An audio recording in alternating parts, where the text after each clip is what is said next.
एक छोटे से गांव में रामलाल नाम का एक किसान अपनी पत्नी कमला और बेटी गुड़िया के साथ रहता था। गांव के बाहर एक बहुत पुराना पीपल का पेड़ था। गांव वाले कहते थे कि उस पेड़ पर एक चुड़ैल का वास है। आज फिर देर हो गई। कमला वापस नाराज होगी। ऐसा करता हूं, जंगल वाले रास्ते से जाता हूं।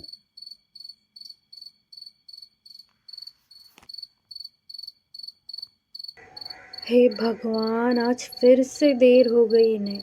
मुझे पता है ये पीपल वाले रास्ते से ही आएंगे। समझते नहीं है ये बिल्कुल। मैं क्या करूं? हे भगवान, इनकी रक्षा करना।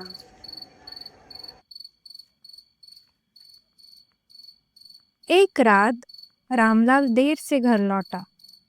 कमला बोली, अजी सुनते हो, इतनी रात गए कहाँ रह गए थे? मैंने कितनी बार कहा है कि उस पीपल के पेड़ के पास मत जाया करो। रामलाल हंसकर बोला, अरे भगवान, तुम्हें तो पता है वह सबसे अच्छा शॉर्टकट है। और भला पेड़ों पर भूत चुड़ैल कब से बसने लगे? इतना कहते ही बाहर से हवा की सीटी जैसी आवाज आने लगी। दरवाजा अपने आप चरमराने लगा। गुड़िया डर की मारी कंबल में घुस गई। अगले दिन गांव का बूढ़ा पंडित रामलाल से बोला, रामलाल, मैंने तुझे कितनी बार चेतावनी दी है, उस पीपल के पेड़ के यहां से मत आया कर। वहां एक अप्सरा की आत्मा बसी है जो रात में चुड़ैल बन जाती है। रामलाल फिर हंसते हुए बोला, पंडित जी, आप भी ना। अगर चुड़ैल होती तो अब तक मुझे खा नहीं गई होती। उस रात फिर देर से घर लौटते समय रामलाल ने देखा, पीपल के पेड़ के नीचे एक औरत सफेद साड़ी में बैठी हुई थी। उसके बाल जमीन तक फैले थे। कौन है वहां?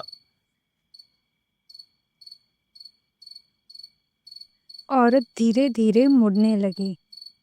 रामलाल ने देखा, उसके पैर उल्टे थे।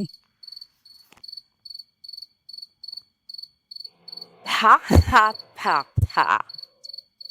रामलाल, मैंने तो तुझे कब से ढूंढ रखा था। आज तू मेरी कैद में फंस चुका है। हा हा हा हा। कहाँ भागोगे अब रामलाल? मेरे चंगुल से बचकर निकलना असंभव है। हा हा हा हा हा। रामलाल चीखता हुआ भागा और किसी तरह घर पहुंचा। कमला ने उसका हाल देखा। हे भगवान, ये तुम्हारी हालत कैसे हो गई? देखो, मैंने कहा था ना, उस पेड़ से दूर रहो।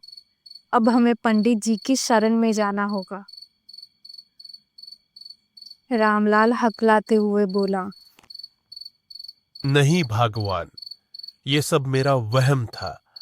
मैं ठीक हूं। लेकिन उसके आंखों में डर था। अगली रात घर में अचानक दरवाजा अपने आप खुला। सफेद साड़ी वाली औरत घर के अंदर आ गई। गुड़िया जोर से रोने लगी।